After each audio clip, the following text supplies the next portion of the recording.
little dreams spinning the night. විදේශීය වශයෙන් වැඩිම ආදායම් ලබන්නේ ඉන්දියාව විදේශගත ශ්‍රමිකයන්ගෙන්. ඒතර ඒගොල්ලොන්ගේ තියෙනවා NPS system එක, national pension system එක, ඊට පස්සේ social security agreements SSAs එක තියෙනවා. ඊට පස්සේ මහත්මා ගාන්ධී යෝජනා එක තියෙනවා MGPSI එක. දැන් මේකෙදි විශේෂයෙන්ම සේවයට යනවා නම් එම අදාළ රටේ යෝජකයාටත් යම් කිසි වගකීමක් කොටසක් විදිහට සලකන්න පුළුවන් නේද? දැන් අපි ඇවිල්ලා අපි කැමැත්තෙන්ම 20000 දාන්න ඕන. හැබැයි රැකියාවට යනකොට ඒජන්තයාට, එතකොට එතනින් යාව කරන සේවා යෝජකයාට එතන ඔවුන්ගෙන් යම් කිසි දායකත්ව ක්‍රමවේදයකට යන්න බැරිද? ඒක මොකද්ද තියෙන තත්ත්වය? නීතිමය තත්ත්වේ බාධාවක් තියනවාද ඒවයි? මෙහෙමයි. දැන් සේවා යෝජකයාගෙන් යම්කිසි මේකට දායක වෙන්න කියලා එහෙම එකක් ඉල්ලීමක් කරන්න පුළුවන්.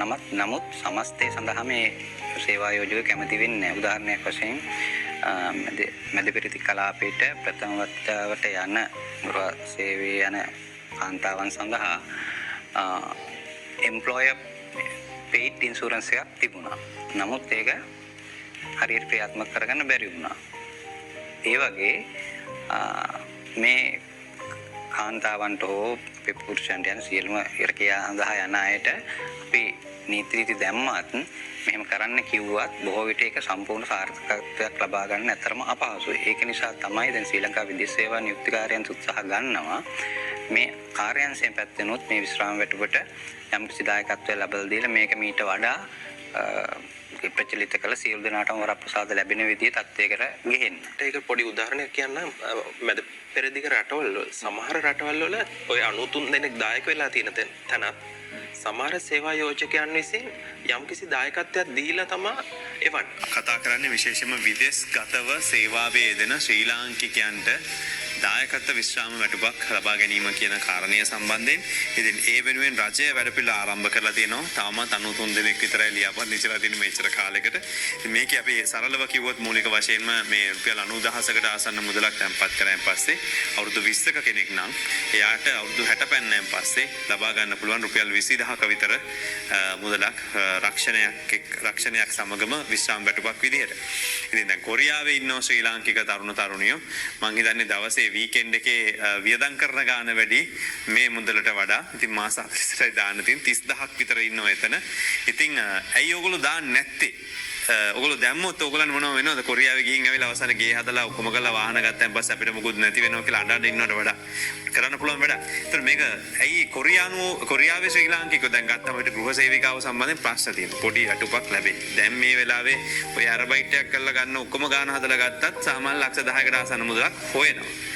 ඇයි ඒගොල්ලොත් ඕකට එන්නේ නැත්තේ? ඉදිරියේදී දායක වෙනවා. එයාලා විස්තර ගන්නවා. මොකද එයාලා මුදල් ඉපෙව්වට පස්සේ තමයි දැන් මේ මාසෙත් කොරියාවේ ඉන්න එක්කෙනෙක් දායක වීමට මුදල් එවනවා. එතකොට ඒ අනුව නිලධාරීන් වශයෙන් අපිට පුළුවන් දේ උපරිමයෙන්ම ඔවුන්ට ලබා දෙනවා. ඔවුන්ට WhatsApp හරහා ලබා දෙනවා. ඊට අමතර අදාළ Facebook හරහා ලබා දෙනවා. අදාළ විස්තර ටික ලබා දෙනවා. නමුත් එයාලට අර ඕනකම තියෙන කෙනා අනිවාර්යෙන් දායක වෙනවා. සමහරට 20000 නෙවෙයි 50000 ලක්ෂ පෙන්ෂන් එක හරි ගස්ස ගන්න. මොකද ඒ පුද්ගලයෙක් අවුරුදු 4යි මාස 10ක ඇග්‍රීමන්ට් එකකට යන්නේ. එතකොට ඒ යන අතර අවුරුදු 4ක් ඇතුළත මේකේ දායක වෙන්න පුළුවන්. සමහරට අවුරුදු 20ක එක්කන අවුරුදු 4 දිග වෙනවා 2000 ගානක මාසික ගන්න මුදලෙන් 2000 ගානක් තමයි තැන්පත් කරගන්න අවශ්‍ය වෙන්නේ. එතකොට ඒ අනුව අදාළ පෙන්ෂන් එක 20000 දාගන්න. සමහරට 20000ක් තමයි ලක්ෂයක පෙන්ෂන් එක යාට. 20000කට ආසන්න මුදල. එතකොට ඒ අනුව අදාළ විශ්‍රාම වැටුප උන්ට හරි ගස්ස ගන්න පුළුවන්. මේකෙදි විශේෂයෙන්ම දිස්ත්‍රික් ලේකම් කාර්යාලය, ප්‍රාදේශීය ලේකම් කාර්යාලය මට්ටමින් දාල නිලධාරීන් ඉන්නවා. දිස්ත්‍රික් ලේකම් කාර්යාලය සම්බන්ධික නිලධාරීන් ඉන්නවා. ප්‍රාදේශීය ලේකම් කාර්යාලය සංවර්ධන නිලධාරීන් ඉන්නවා. ඊට අමතරව ප්‍රාදේශීය ලේකම් කාර්යාලවල විදේශ සේවා නිලධාරීන් ඉන්නවා. එතකොට මේ නිලධාරී හරහා අදාළ කටයුතු සිදු කිරීම සඳහා උපරිම දැනුවත් කිරීම වැඩසටහන් සිදු කිරීමට බලාපොරොත්තු වෙනවා. ඒකෙදි උපරිම දැනුවත් කිරීම මත අදාළ පුද්ගලයන් දායක කරගන්න බලාපොරොත්තු වෙනවා. විශේෂයෙන්ම මේකෙදි එහෙම දැනුවත් කිරීම කරලා දායක කරොත් අනාගතයේදී උන්ට අඩුමතරම පෙන්ෂන් එකක් තිබ්බොත් ඔවුන්ගේ පවුල රැක ගැනීමක් කරගන්න පුළුවන්. මොකද දරුවා හරි ඔහු සලකා බලනවා. දරුවා සලකනවා.